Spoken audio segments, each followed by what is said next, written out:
Welcome back to normal baseball. Spring training is finally over as we are just 2 days away from opening day.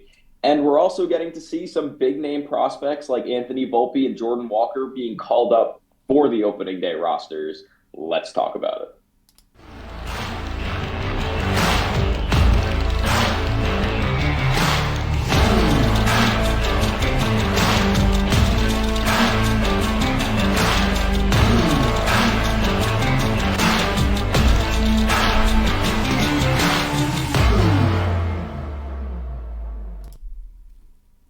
What's going on? Welcome back to another episode of the Normal Baseball Podcast. I'm Alex Normal Dog. That's Lewis. And spring training is finally over. It's felt like it's been forever since we saw the beginning of spring training, since players were reporting to their camps. And just like that, it is now over as the opening day is 2 days away on Thursday, March 30th. I am extremely excited. I'm sure, Lewis, you are also extremely excited. Of course I am. To say that this is the last episode of the off season for us is more than exciting. Last news Oh, episode, that is. last news episode, that Looking is. forward to Um, jumping right into the season. Me as well. We have a lot to talk about today uh, as the season is winding up and spring training is winding down. We are just going to be talking about very recent news within the last couple of days. Some prospects being called up, making the major league roster for opening day. Guys like Anthony Volpe and Jordan Walker, along with some more fun stuff like the City Connect jerseys that saw released today, and the schedule for the rest of the City Connect jerseys that we are going to see for the rest of the season. So Yeah, let's get right into it. We're very excited for this episode. certainly am. Certainly am. Go ahead and lead the charge. What do you want to talk about first? So first, I think it is a good point to mention that MLB has announced that they are not changing any pitch clock or shift rules before opening day. A lot of people have said they should, and it was kind of seen as a test run during spring training to see how these rules would work out, especially the banning of the shift, because the banning of the shift was not a rule that was tested in the minor leagues last season. We saw the pitch clock tested throughout the minor leagues last season all year, so they kind of knew that they were okay with that rule, regardless of how fans thought of it when spring training started. The shift ban was a thing that maybe they were a little more unsure about, but they are keeping it as it is, and sticking to the same shift ban we've been seeing for spring training throughout the season. Right. So I think it's a good move. I think seeing the pitch clock in the minor leagues for the entirety of the 2022 season, if it worked there all season, there's no reason to make any changes for it coming to the big leagues. A lot of people, hate the pitch clock with like a passion just because they feel like it is not naturally a part of the game, and you shouldn't be timing people. But it worked. It's working. There is no reason to change it. I'm telling you, um, once say July hits, I feel like we're gonna forget it's even there because guys will be so used to it at that point that we'll kind of not be seeing as many violations, and we'll just literally, it's as simple as we'll be used to it. So I'm very in agreement with MLB as to not changing any pitch clock or shift rules going into the season after spring training. All right, I can certainly agree with you. However, I will say that after experiencing it a little bit at spring training and watching the games and seeing how fast the action gets to the fans and how many more pitches you get to see that are more competitive and not so much waste pitches, and you see guys changing up the way that they approach at bats and how pitchers approach at bats. All of it, I think, is such a great change. I think that we can both agree that it's a great change, and I'm looking forward to seeing how in this upcoming season teams utilize it to their advantage. It'll be a lot of fun to watch. Yeah, I think a lot of people aren't realizing that this is something that doesn't harm anyone involved. I feel like a lot of fans think that pitchers and hitters absolutely hate the pitch clock. I don't think that's the case. I think a lot of these guys understand why it's being implemented and are kind of already getting used to it because they know it's not going to change and they know it's a good change for the game of baseball. Yeah.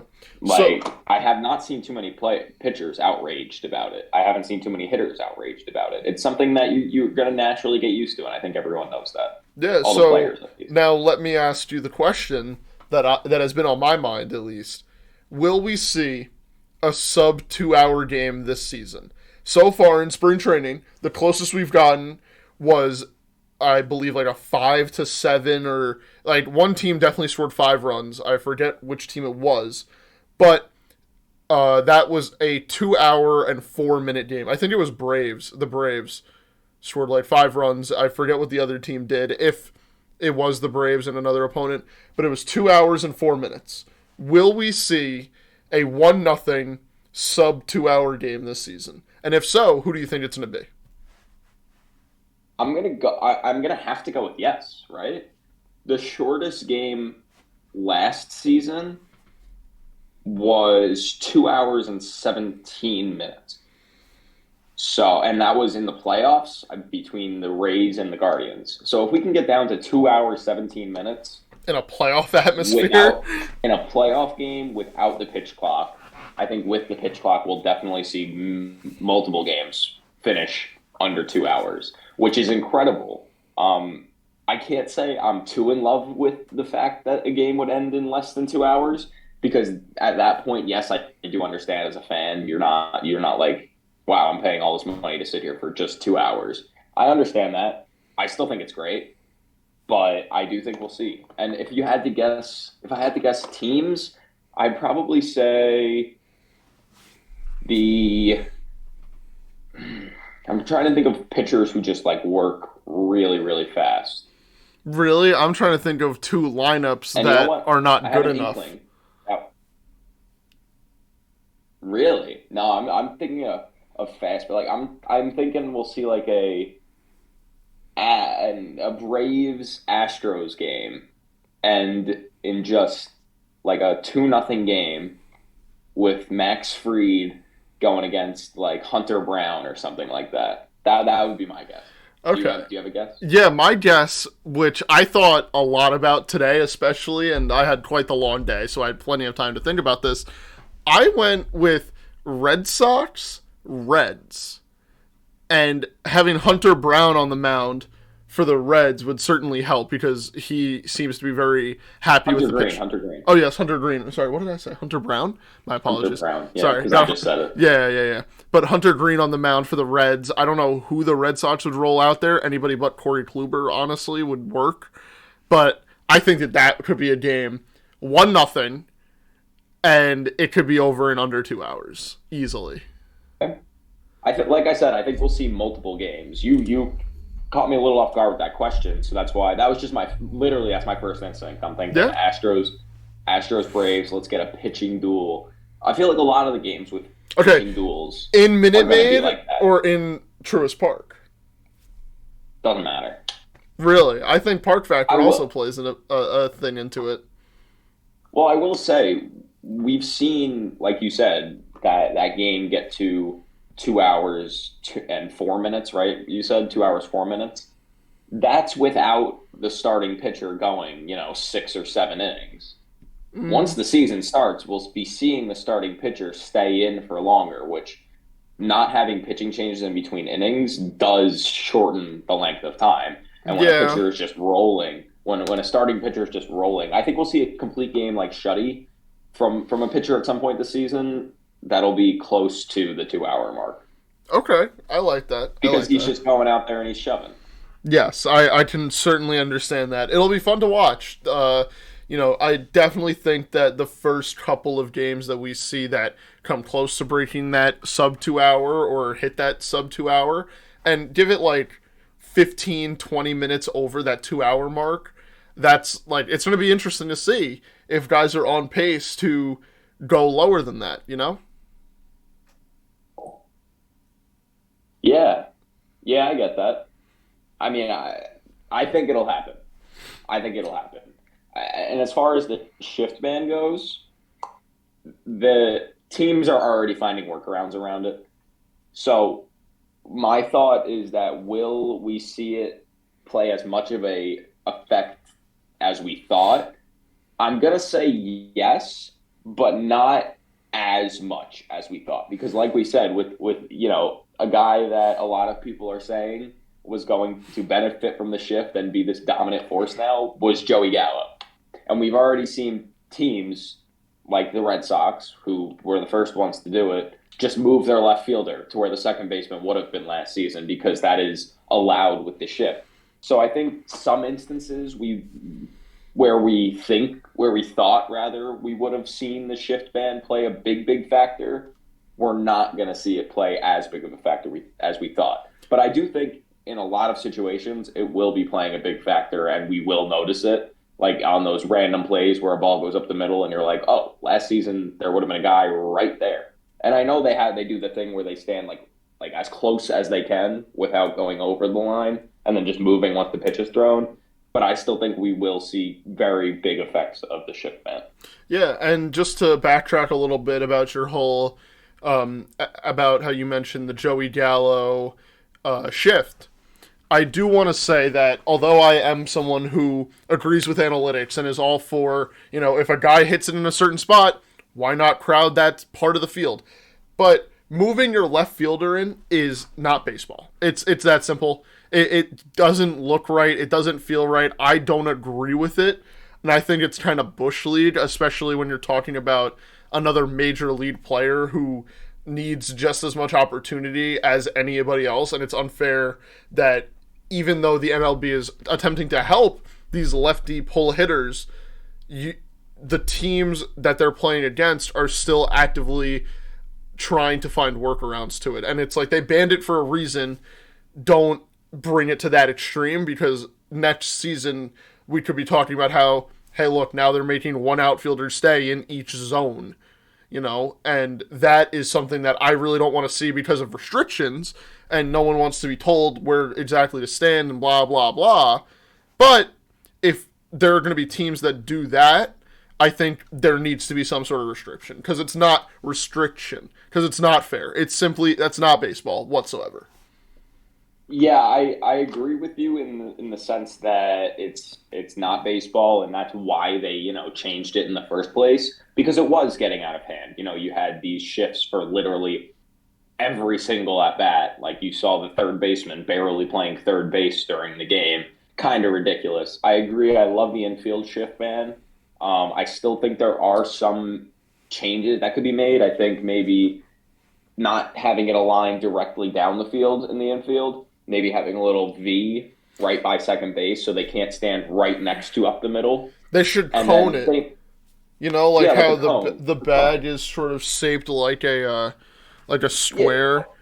like a cone. Yeah. What do you mean, sort Do, of shaped like a square? The well, base it is is a a square. square. Yeah. So it should be like as if for anyone who's just listening. By the way, I'm holding up a square post-it note right now. So if the outfield is back here. And this is like where the pitcher's mound is. It should be like that, that does not Yeah, allow a the cone. player to stand. Yes, Yeah. it's sort of like that. Not so it's not such an arbitrary thing of oh, this umpire feels as if the cone is this size. It gives it a set definition of how large the restricted area, I guess we should call it, would be. Yeah, and then same thing goes for the outfield. I think it should be a little like restricted as to where guys should be able to stand. As in the fact that I don't think it should be divided into three sections. I think it should be like not like a Venn diagram, but like having those sections that where some of it overlaps into someone else's field, like somewhere where both of you can stand, but then somewhere where only the center fielder can stand, which is like the direct center field area, stuff Well, like that. I feel like there can be changes, but I understand why they did not want to make those changes in spring, right after spring training. They want to see it happen in actual MLB games and then make the adjustments if needed. I completely agree with you. Let it be known, by the way, that although there isn't an outfield shift right now, when you go to most of these ballparks, and I think my favorite one to look at is Busch Stadium, which is the home of the Cardinals. I enjoy seeing the fact that the grounds crew at every MLB stadium, but Busch Stadium is the one that I notice it at the most.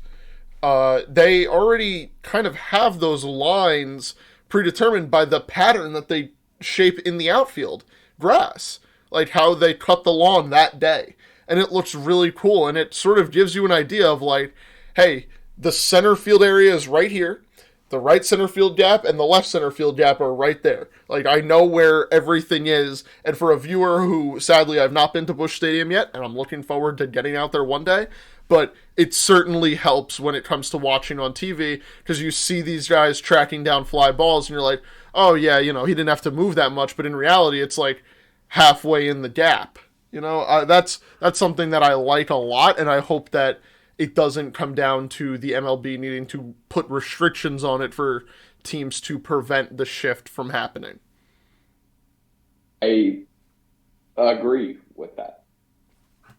Yes. I think it can definitely be worked around. I was in the middle of drawing my diagram as to where I think players should be able to play. All right, so go ahead and show us. Yeah, I'm going to in just a moment. It's it's a little complicated, so complicated. It's just yeah, it's just a tad bit complicated. All right. You're just gonna have to give me one more second. But as far as the shift ban goes, I think it is said how it's said.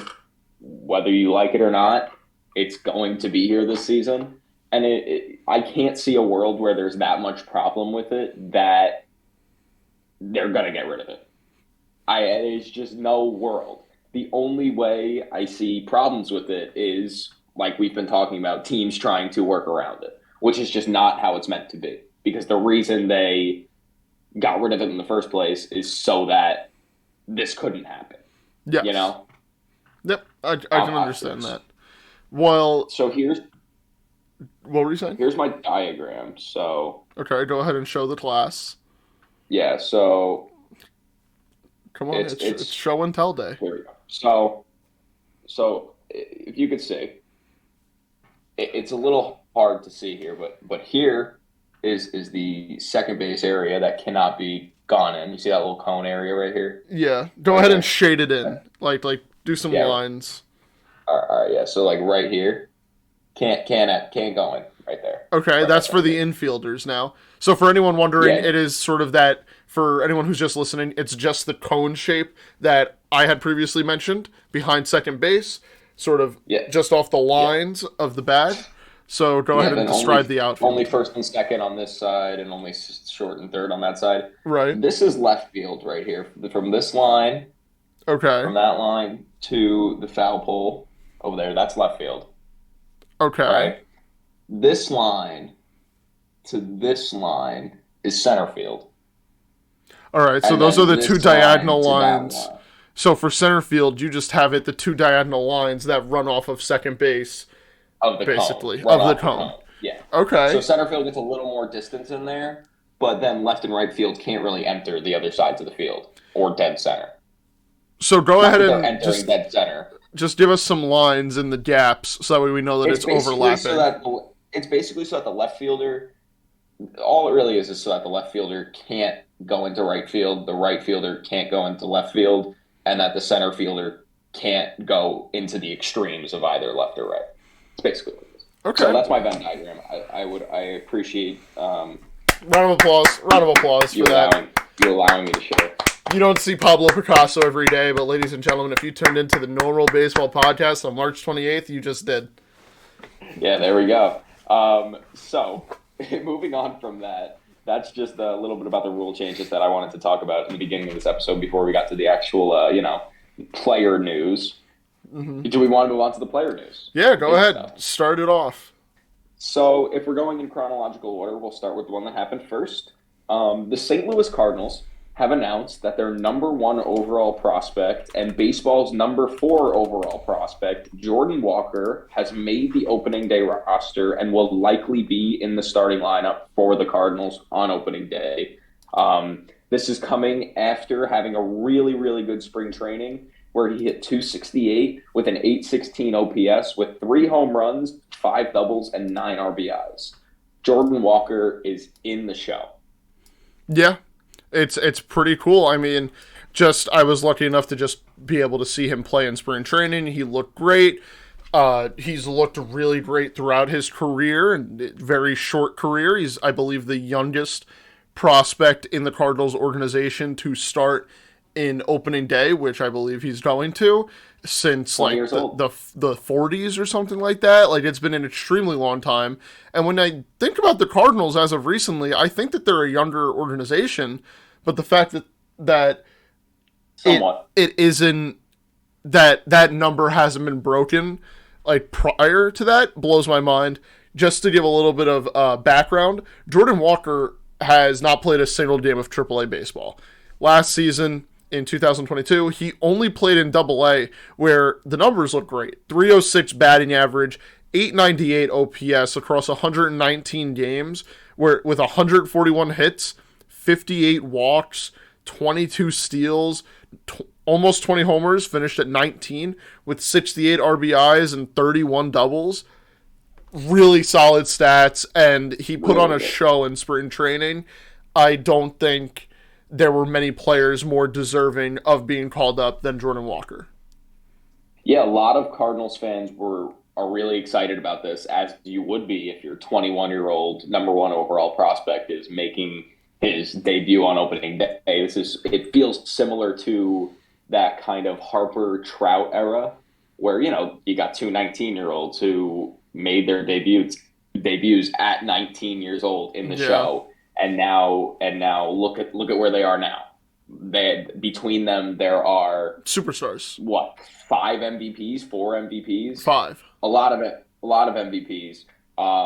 Jordan Walker is just another guy with an incredible bat and speed, which I think is extremely valuable in the game of baseball today. The one thing I will say is I think he'll be the DH on opening day because you have Tyler O'Neill, Lars Nootbaar, and Dylan Carlson taking up the outfield. I don't really know where he would fit in or take over for one of those three guys because those three guys are pretty good defenders out there as well. Mm-hmm. I think we will see him in the outfield a good bit as well because he's only a 20-year-old prospect. They're not going to DH him for his entire career. You know what I mean? Yeah, But I think on opening day, he will be the DH. yes, and of course, his other position, third base. The Cardinals have this pretty good third baseman, as far as I remember. So I have a funny feeling that, barring any tragic news, Jordan Walker will probably only see time in the outfield. But he has the utility to play the outfield, especially at such a young age. Dude's 6'5", 200 pounds, 220 pounds of pure fucking muscle. If you ever get the opportunity to watch a Cardinals game, pay attention to just how big Jordan Walker is. He commands so much power, so much agility, so much speed that it kind of makes you question how the hell it's possible, but he's doing it at what will now be an MLB level. Congratulations, Jordan Walker. Round of applause. Congratulations, Jordan Walker. Another thing that I was going to say is that is kind of why I ruled him out at third base. I know he played third base in the minors a lot, but he's not taking Nolan Arenado's spot out of nowhere. Yeah, you're gonna get the Nolan sticker. What do you mean? I thought, look, Yeah. in this photo, he's a Rocky. Yeah. Sorry for any Rockies fans. I'm sorry. He's not taking Nolan Arenado's spot anytime soon, at least that is. So that's kind of why I penciled him into the outfield, kind of splitting time between outfield and DH. Yes. Very excited for Jordan Walker, and congratulations once again. You don't see it. You don't see it too often with these guys skipping AAA completely, or even skipping any levels of the minor leagues. Well, It's not seen that much anymore. I mean, yes, maybe you skip AA or single A, but especially AAA, rarely seen. yeah, but I think that especially with I feel like for the past 5 or 6 seasons, it's been like this with the Braves being able to just call up these guys and see them perform. And everyone was always like, oh, yeah, you got to call up your prospects because look at what the Braves are doing. And now you're talking about, what's his name? Michael Harris didn't play a single game of AAA and just won the Rookie of the Year with nearly a 300 batting average. And, I mean, when a guy has it, a guy has it. There's no other way to put it.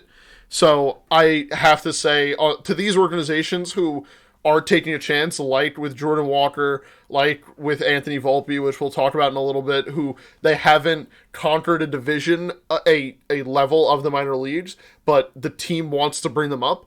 I love that. And I could not be happier to say that I think that's the very, very correct direction for baseball to be going. If you have the spots to do it, give the young guys a chance. Let them do their part, see what they can do, because worst comes to worst, you put them in AAA. They have the options. It's okay. Give them a shot. Let them try out the big leagues, because then you can get this guy like Michael Harris did last year, or even like Bryce Harper and Mike Trout wound up to be. Things like that is really why you need to give the young guys a chance while you can, while they're still young, so that you get even more years out of them, so that they get a longer career. It's very important, and I love that Jordan Walker is made the opening day roster for the Cardinals. And you have to remember that, yes, like at the end of the day, it is really like most of it is about what the team wants to do and what the organization wants to do with these players.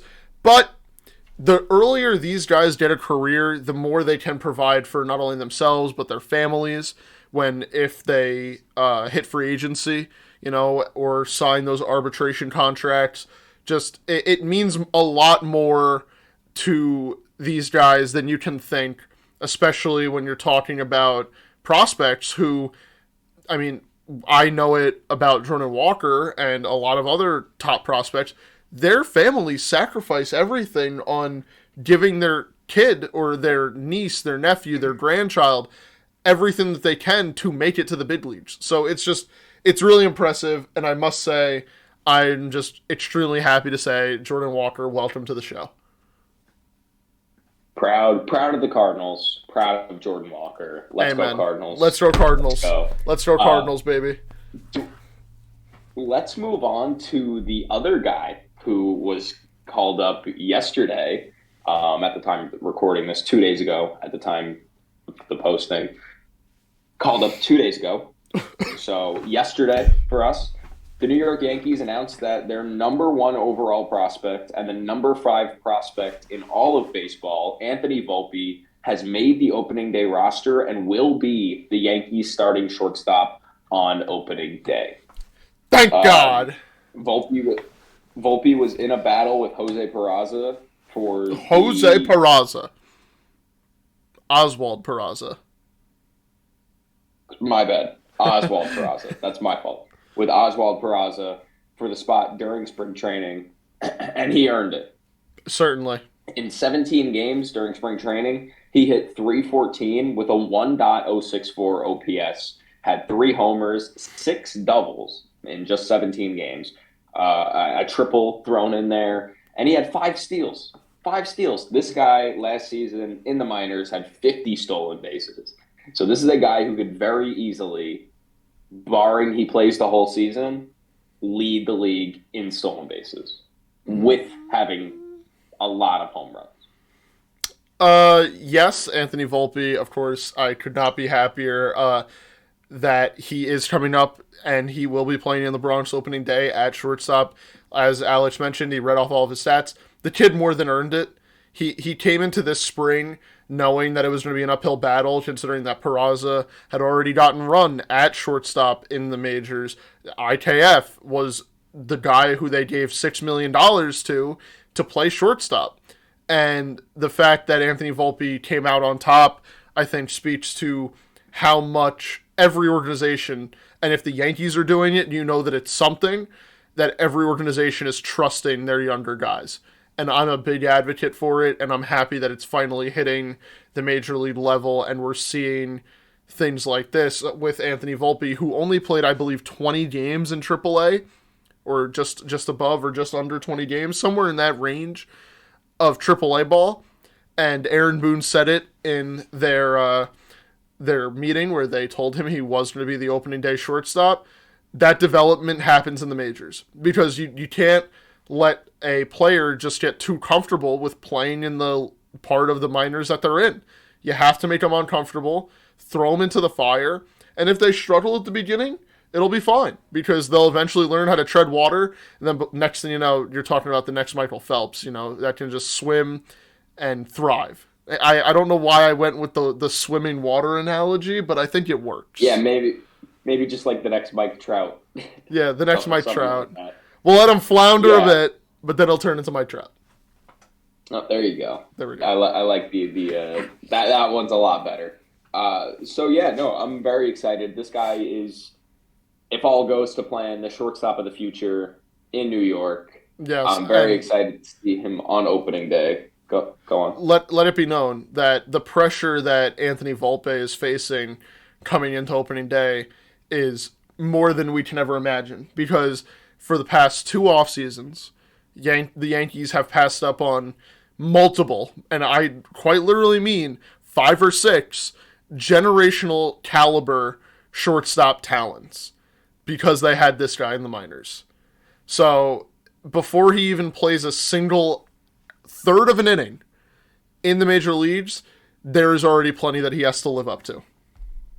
But yeah, he's got uh, a lot of things riding on how he does, especially because of, like you said, how much they've passed up on the past few years, and some of the moves they've made have really depended on the fact that they have this guy in their minor leagues.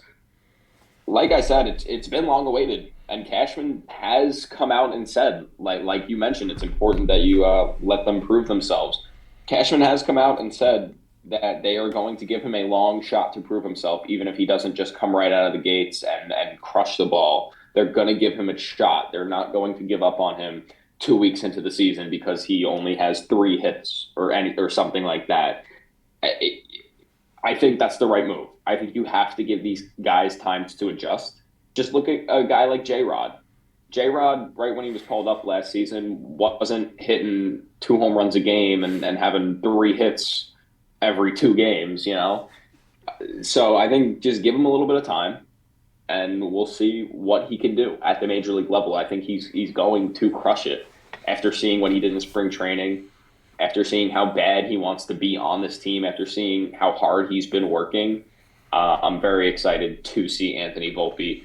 Dare I mention that he is the youngest Yankee to start on opening day since none other than Derek Jeter, both 21 years old. Jeter was a little bit younger, but just by like 100 days. So dare Yeah. I mention it, but it is a fact. Yep. And just to, give anybody insight, if this is your first episode of the Normal Baseball podcast that you're listening to, although Alex and I really love the game of baseball, we are also Yankee fans, so we do have a little bit more knowledge on this situation as compared to with other teams. And I just want to say that the Yankee fan in me wants to scream and shout. And I quite literally, when I saw that he was getting the phone call, that he was in the manager's office, that he was smiling from ear to ear before it was official that he was getting called up, I was very ecstatic, not as a Yankee fan, but as a baseball fan, because when a player gets to the majors, they're on display for everybody. Because the players in the minors, yes, we can talk about the top prospects and all that, but the amount of people that are watching those top prospects compared to the amount of people that are watching the young guys in the show is a massive gap. So we are going to see just a lot of success and a lot of people who are pushing for now their favorite team to call up their young prospects. Yeah, a lot of teams are going to have fans that will, like you said, call for them to call up these prospects because if it works for other teams, why wouldn't it work for us? Yep. It's one of those types of things. I'm excited to see that happen in the coming weeks. Do I think every team's going to listen? No, absolutely not. A lot has to do Could with you service time. We could all know service time manipulation. That is a big thing nowadays in baseball when teams take into consideration calling up prospects. So, do I necessarily think that teams are just going to start, oh, yeah, let's call this guy up right when the season starts? No. Not at all. Could you think of But one name that honestly should get called up before the first month of the season ends? Because I can. okay, you want to give me yours first, and I can Yeah. shoot one back at you. The first and really the only name that I can think of that comes to mind, Brett Beatty of the New York Mets, got optioned a That was couple of one. days ago, but when you think about it, they just missed out on Carlos Correa, and they need a guy who can hit for both power and average. And in spring training, Brett Beatty more than proved that he can do that, and they still decided to send him to AAA back up to Syracuse rather than to Queens was a little bit confusing to me. For me, this is a little. I'm not 100% sure because, like we said, not every team's roster is yet out for opening day, Uh huh. technically, right now, right? But if I had to go for someone, I'd say right off the dome, Grayson Rodriguez. Mm-hmm. I think he should be up opening day. I think he should be getting starts in as soon as the season starts. Do I think he'll start opening? He should be starting opening day? No, but I want to see him get those starts. Another guy was where was he? Where was he? Where was he? I don't really know who else, if I'm being honest. I don't really have too many. Brett Beatty was my other one when you first mentioned it. That was just right off the top of the dome. I, uh, you could make the argument for Francisco Alvarez. I disagree, but that's me, and I'm sure you share the same opinion.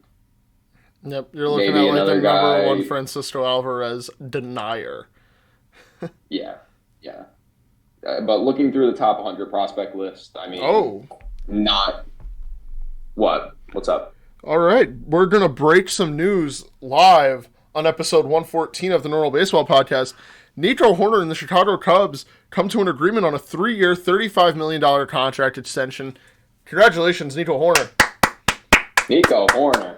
It's a good deal. Good It's a good job. deal. Good deal for the Cubs too. It's a yeah, not yeah, good deal for the Cubs too. That's the good deal that I thought of right off the bat. I mean, that's a small deal for Nico Horner, but he did have a really good season last year.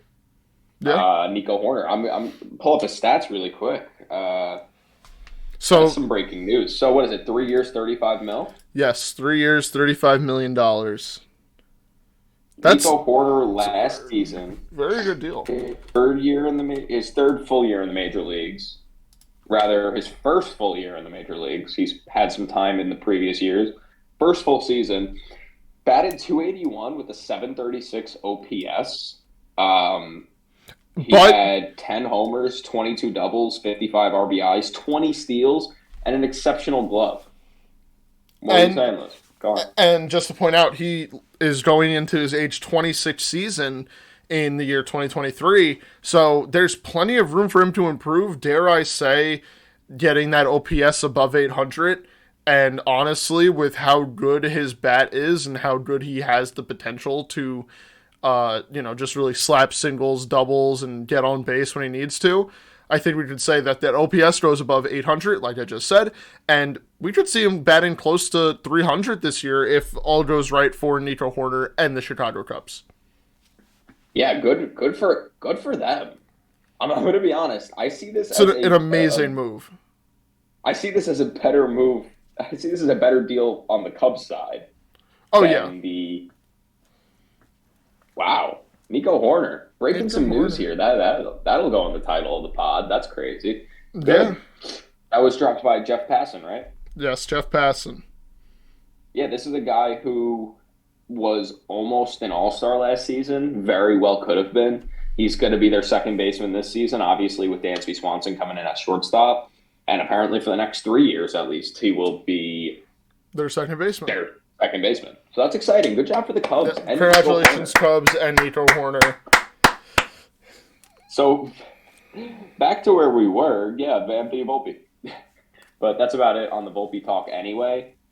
And the whole idea of big prospects coming up at a young age and giving guys a shot. You don't need to be that young, as Nico Horner is proving, as he's 26 right now and he's just starting to hit his stride and hopefully will be even better by the time 2026 hits. Yeah, I, Oh, I can I I could not was agree like, with you more. yeah, wow. That kind of came out. Oh boy, Alex. I don't know. That means a lot to it. Okay, you're here. Hello. We're cutting in Yeah. and out a little bit. My apologies. Okay, am I good now? Yep, you're all good. So, do you want to? What's the next topic that you want to get into here? Um, we can talk about quickly, just kind of a more fun topic. The Braves City Connect uniforms dropped today. They are the first of, I want to say, six teams that are announcing their City Connect uniforms this season. It's a lot of Central Division teams. It is the Braves who just dropped theirs today. The Baltimore Orioles City Connects are coming out on May 26th. The Cincinnati Reds on May 19th. The Pittsburgh Pirates on June 27th. The Seattle Mariners on May 5th. And the Texas Rangers on April 21st. So a total of six teams dropping their City Connect jerseys this season, the Braves being the first ones. And I am going to come out and say it. They started off very weak. Oh yeah, they The missed the mark. I understand that the concept of it is supposed to be about Hank Aaron and all that, but they could have done a better design. They could have added more color and vibrant. It's supposed to be a City Connect jersey, which I get. You guys play in Atlanta. It's called the A. Down in Atlanta, the whole thing of that. Like, it just they miss the mark when it comes to the coloration. I'm not too upset with how the logo and everything looks. It's just the fact that it's another white and blue jersey where the Braves have their throwback alternate home white and blue jerseys that look honestly better. issue with it that they have those alternate home jerseys that look the exact same and actually have their actual logo on it and just look a lot better. Yeah. It's very similar to that, and I kind of just don't like the fact that they did this. So And in no I will way say, in no way are we trying to disrespect Hank Aaron or anything of that sort. oh no, It's no, just that the design of the jersey does not look like what it should, especially for such a city like Atlanta that has plenty of history and plenty of, monumental things to talk about and has this amazing one of a kind culture that you can only find within the city of Atlanta, Georgia. yeah, it's not even about that. It's more about the fact that it's not about the fact that it honors Hank Aaron is the problem here. My issue with it is that it already looks like the uniforms that you wear to kind of honor Hank Aaron that were, the uniforms that he was known as wearing as a Brave. You already Yep, have those uniforms, and they were already your home alternates. I I would have liked agree. to see something special, something different. Um, but So in terms, that's go ahead. Sorry about that. I was going to say, in terms of the other ones that are coming out this season, uh, which one do you think is going to be the best? Just off the top of the off the bat. So, out of the six teams that are getting one this year, just to quickly recap, it's the Braves, which we already know, and the five unknowns as of right now are the Rangers, Mariners, Reds, Orioles, and Pirates. I think that the Orioles have the most potential to get it done properly. You know, like Maryland, Baltimore, Maryland is a very, very cool city. Alex and I were lucky enough to have gone there a few years ago. There is plenty of culture, plenty of colors within the state flag, and having something as predominant as I think it's the crab, right? Maryland Yeah, crabs. Yeah, yeah, yeah. yeah, So they can definitely play off of that. I mean, you have Birdland, like just the Orioles in general are a very entertaining part of that city. I hope that they do that right. And the other one that I really want to touch on is the Mariners because the leaks about the Braves City Connect were true, and there were a few leaks about the Seattle Mariners City Connects that had them being the pilots or something like that. Kind of a callback, I believe, to a different baseball team that played there. But I'm looking forward to seeing what they do because the Mariners, again, a lot of history, a lot of, Seattle seems to be such a great city, has plenty of culture is the word that I was looking for. My apologies. Has plenty of culture and significance, and the Mariners play a huge part in all of that within the city of Seattle. So they got to do that one right. Yeah, I think out of all of them, I'm interested to see, like you said, the Mariners. I'm interested to see what the Rangers can do Oh, because dude, you're having seen um, the Astros City Connects, how good they were. Not only that, but the Astros have a good throwback and all that. I'd like to see the other team in Texas put you their know name into the mix and put out a amazing City Connect as well. I'm giving my prediction right now for what the Texas Rangers City Connect jersey will look like. All right, Instead of let's it hear it. saying Rangers across the chest, it's going to say Remember the Alamo with just like the little 6-shooter revolver right here that's pointing at the number on their I don't chest. know.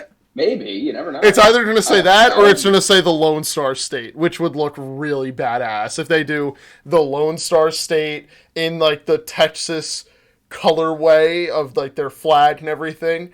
Like that is such a basic design, but if it said the Lone Star State, that would look freaking badass, man. Yeah, I agree. I'm interested to see that. My apologies, everyone. By the way, for the last couple minutes, I had to make the Nico Horner graphic as that news came out, so that's my fault. That's why I've been a little less attentive. But All right, he's as back far as though. other He's city back. connects, I'm back. I'm back. So other city connects, just to reiterate once again, I believe the Reds are getting one. Mm-hmm. Now, of course, my computer's not loading, so I can't see the Well, list the anymore. Reds are getting one. The Mariners, the Orioles, Braves, the Orioles, the Pirates, and the Rangers. Those are the 6 teams. yeah. If and just Pirates, I'm one, interested. yeah, one thing I do want to point out that if Nike and the MLB are kind of going in this direction of honoring the greats in their city connects, like what they did with the Braves, a Roberto Clemente Pirates throwback city connect is Yes, kind of going to look really cool if they do it right. If they do it right, because they did not do the yes, Braves one right. I agree if they do it right. I don't want to see them just become throwback uniforms to when their Oh no legends no played no! the They're gonna game. be honored, like it's a way to just I get honor the that, legends. But I but I agree would with you. I like hope they're not just throwbacks.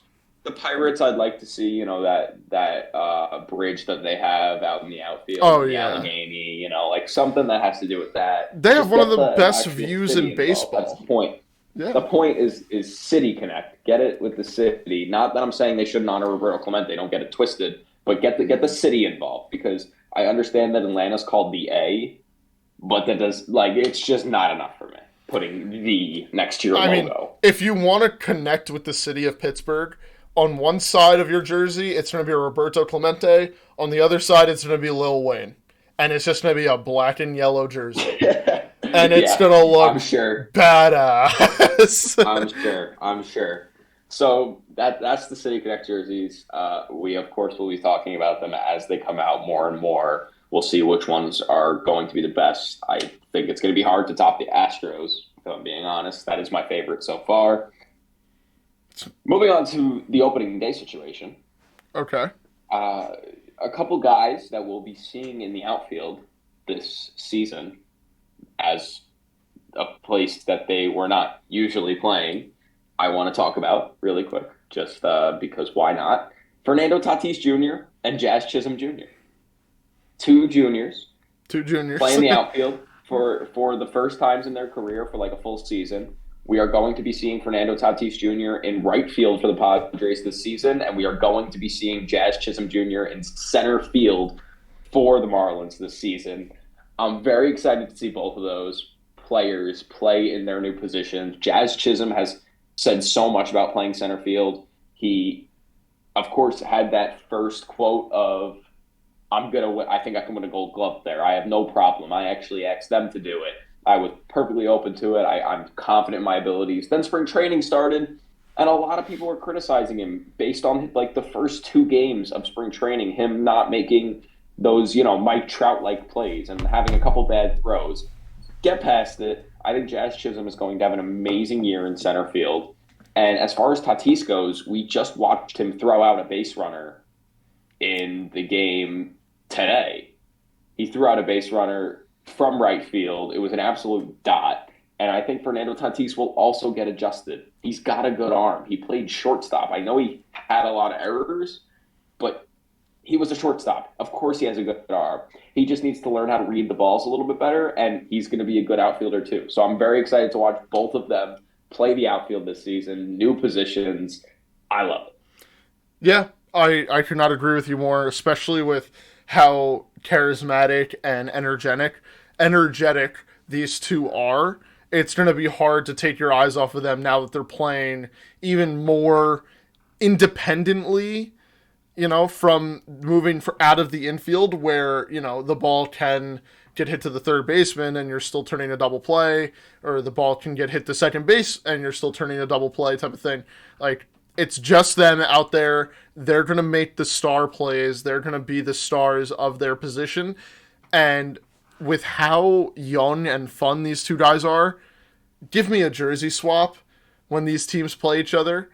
It would look so cool. It would be such a cool photo to get a Nando and Jazz Chisholm Jr. jersey swap at the end of a game. That, it could be a close game, always ride with the boys down south. It'd be a lot of fun to watch. It would be a lot of fun to hear all about it because baseball is a game full of old heads when it comes to the fan base. And everyone's But like, yeah, oh, they're your competition. Don't be friends with them. Fuck that. It's as simple as that. These guys are going to have fun and they're going to do it in every way possible. And I think part of that would be doing a jersey swap right at home plate as soon as the game ends. Make sure that as many fans as possible see it because you want the attention on baseball. You want attention on your stars. Jazz Chisholm is the cover of MLB The Show 23 this year. There are going to be a lot of eyes on him. Fernando Tatis Jr. is coming back from not only an injury but a suspension, where people are questioning if he actually has the abilities to succeed in the MLB. All eyes are going to be on him. Do the jersey swap because that is the most like full circle, charismatic, yeah. fits their personalities perfectly Oh type of yeah, thing. oh yeah. I love that shout. It's a great shout, mate. I love it. Not amused. No, Okay, gotcha. good try though. Fernando Tatis, Jazz Chisholm Jr. Let's give him a round of applause. Just as encouragement. Oh yes, let's throw Nando. That was Let's throw Jazz. that was just for encouragement Yes, because they're amazing. They're both amazing. agreed. Moving on, I want to talk about a situation that happened in spring training today that confused a lot of people, including the people involved. And me. I'll explain the whole thing right now. Go for So it. it was one of the wildest ejections we've ever seen in a baseball game in general. I get that it's spring training, but just in a baseball game in general. So JT Realmuto, you know, catcher for the Phillies, Right. was catching today.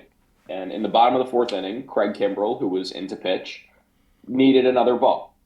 So JT Realmuto comes back with his glove, as catchers do, like looking at the pitcher, asking for a ball from the ump. The ump doesn't put it in his glove, but throws it to Craig Kimbrell instead. Okay, that's fine. It's whatever. Craig Kimbrell gets that ball and says, "Hey, I don't want this ball either. There must have been a scuff on it or something along those lines."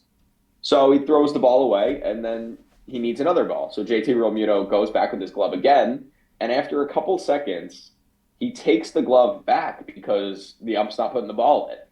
And as he's taking the glove back, the ump throws the ball into where his glove would be. And it's just a coincidence that he threw it in as soon as JT was pulling his glove back because JT wasn't even looking at the umpire. He was looking right at Kimbrell. The ball falls on the floor. JT looks back, looks at the ball, looks back towards the ump. Ump immediately ejects him. Absolutely shocked. JT was baffled. No one knew why JT Realmuto just got thrown out. All we know is that the umpire tried to put the ball in his glove. He moved his glove at the last second on accident because he wasn't looking at the umpire. He assumed the umpire was going to throw it right to Kimbrell, and the ball fell on the floor and the ump ejected him. Wild. Absolutely wild. If that is any indication of the umpiring we will see in MLB this season, we are in for a wild, wild ride. Oh yeah, definitely. One of that umpire, whoever the hell it was, have fun in AAA, buddy, because that's so far from okay. You threw out a star catcher in a spring training game. Back up, back up. Let's Back be up. real. That's Blow people's eardrums out. that's the stupidest thing I think I've ever seen in all my years of watching spring training. You can't do that. It was just a coincidence, a lucky mistake. And you popped him and you tossed him out of the game when he needs the reps at spring training. Like, man, have fun riding the fucking bus everywhere, dude. I understand that, like, it's just spring training at the end of the day. Like, this ejection didn't really mean much. I get that he needs the reps, but, like, at the end of the day, it's not the end of the world that he missed a couple innings. What's more worrying is that, this happened in the fourth inning and for absolutely no reason. And I will agree with you that something should happen to him because that is unacceptable. You can't just be out here throwing out people because of a stupid reason like that. It is I know you said they had some words about it earlier in the game. Yeah, but it didn't seem like they were arguing. Like it didn't. It just seemed like they were talking about maybe where the zone was and what was a ball and strike. But that's like not the end of the world. Every batter, every catcher does that with an umpire. Even if they were arguing earlier in the game, that's not a reason to throw someone out. It's not like he was like, "Oh, gotcha." Like, oh, too slow. Like that's not what he was doing. It's so horrible. And I just hope that we don't see umpiring like that in the game this season because that is effectively how you kill the game of baseball and make those fans be like, what is going on? JT Realmuto, like, why did that guy just get thrown out of the game? This is stupid. This game is stupid. Umpires are stupid. Just everything like that. It's ridiculous. That should probably be punished. It is the most insane power trip I think I've ever seen from any official in any sport. And we're talking about a baseball spring training game. The ego on that man, on that guy, I don't even want to call him a man, on that umpire is more fragile than a glass house. Like, yeah, really. Honestly, dude, like if you just can't be doing that type of stuff. You really can't. It's one thing to get into a little bit of a sound off, be like, hey, don't pull your glove away when I'm trying to put the ball there, whatever. Like, you can do all that and be a little snotty. You're an umpire. Yes, no one's going to get on your case about it. But people are going to get on your case if you're throwing out a star player in a spring training game over nothing. I think what happened is he went to go put the ball in, missed, it hits the ground, and he wasn't even thinking.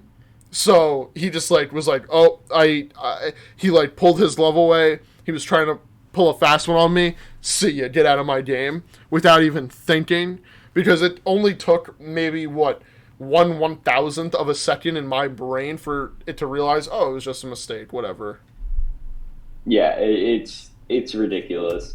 And the thing is even after he threw him out, yes, if he say he made a mistake and he thought it was different, say he threw him out, I believe he could have said, no, never mind, you're good. That's my fault. Like, it's the same way as, like, umpires can be like, no, he was definitely out. Like, without going to a replay review, they can overturn a call. Like, I feel like it's something like that. It's just the whole situation was absolutely ridiculous. Yeah. Absolutely ridiculous. I did want to talk about it just because the ump show is back. We're not even into the regular season. The ump show is so back. It's going to be... Okay, let's be real. That umpire, I mean, kick rocks. Minor league baseball is going to treat you so well for the rest of your career because you can't be pulling that type of stuff. But, JT, you got to be better. Got to hold the form, man. I know they do I've seen it. They stretch. You keep you gotta keep it. I'm joking. I'm joking. It's in no way JT Realmuto's fault. That umpire. I mean, have fun riding the bus around to small American counties everywhere. You can't be doing that type of stuff. how can you expect the guy, like, after a few seconds, considering he just threw the ball to the pitcher instead of handing it to you, it's just ridiculous. JT Realmuto did nothing wrong. Free JT. Free JT. Hashtag free JT. Free JT, baby. Free Till him. it's backwards. Oh, wait, it went backwards. Free JT. What else do we have on the topics? Speaking of ridiculous things, Joey Votto is missing opening day for the Reds. He won't be First in the time lineup. in 14 years. Yeah, ends the 14-year opening day streak. Obviously, we know he got an injury last season, which is why he's missing opening day. He's not quite ready. He was playing in spring training games starting March 12th, I believe, but he just felt like he wasn't ready. He had a couple setbacks and did not want to play on opening day. He will be starting the season in AAA for the Reds. Mm-hmm. Sorry, there was someone yelling outside my door, so that's why. Yeah, no worries. It happens. Pause. There's also someone yelling outside this door, so it happens. I'm sure there is. So, yeah, Joey Votto not playing on opening day. It is what it is. So, moving on to, I think this is my last topic at least, and it's arguably the most important. Go ahead. Earlier today, Luke the Duke Voit signed a major league contract with the Milwaukee Brewers. He will be on the team for opening day. Luke Voit, you are a Milwaukee Brewer. It's been done. It's been done. I love it. The cycle has been completed. Our favorite player on earth. Luke Voit is such a Brewer. This makes me so happy. There was no denying it. Luke the Duke Voit is a Milwaukee Brewer, baby. Congratulations, Luke Voit. Congratulations, Brewers and Brewers fans. You're going to fall in love with the 2020 home run champion. 2020 home run champion, indeed. In spring training this season, 2023 spring training, in 14 games, he batted .316. Attaboy, Luke the average Voit. With an .860 OPS and 2 home runs, 2 doubles, 12 hits. Luke, you earned a spot on that Milwaukee Brewers lineup. And I think I will be ordering a Milwaukee Brewers City Connect Luke Voit jersey. Oh, yeah. I think I have to. Brew Crew with Voit on the back is going to go unbelievably hard. I might actually have to join you on that. We might have to double down on jerseys for that. I think we should. Yeah, I think we should. There's no denying the fact that Luke Voit will win the MVP this year, will be, the best player offensively in baseball history this year. Luke Voit. Just congratulations, Luke Voit. Looking forward to seeing you absolutely ruin 29 other organizations' hopes and dreams. Let's go, Luke Voit. Round of applause. Attaboy, Luke. Do you have anything else, Lewis? No, that was... I was not sure if you were going to mention it, so I wanted to mention it, too. Just Luke Voit. How could I not mention Luke Voit? Yeah, and let's... before we wrap it up here, just want to say... congratulations to all the prospects that have been called up, and to any prospects that will be getting called up with it earlier this season. And for anyone who has stayed with us for about the hour and 3 minutes as of right now, thank you for watching. Thank you for tuning in. Make sure to like, comment, subscribe, do all that jazz. Check us out on every social media platform, especially with the season coming up. We're going to be doing a lot of content, and I really hope that everyone sticks around and we make plenty of new friends along the way. Yes, we appreciate all your support of anyone still watching right now. We are going to be on this journey for the entire season. This is season number 2 of Normal Baseball. Season 2, baby. And expect bigger and better things, more podcasts, more news. Just think about it. More vlogs. More vlogs, more content, more everything. Normal Baseball to the moon. We love you guys. Thank you guys for watching. And we will see you guys in the next one. Peace.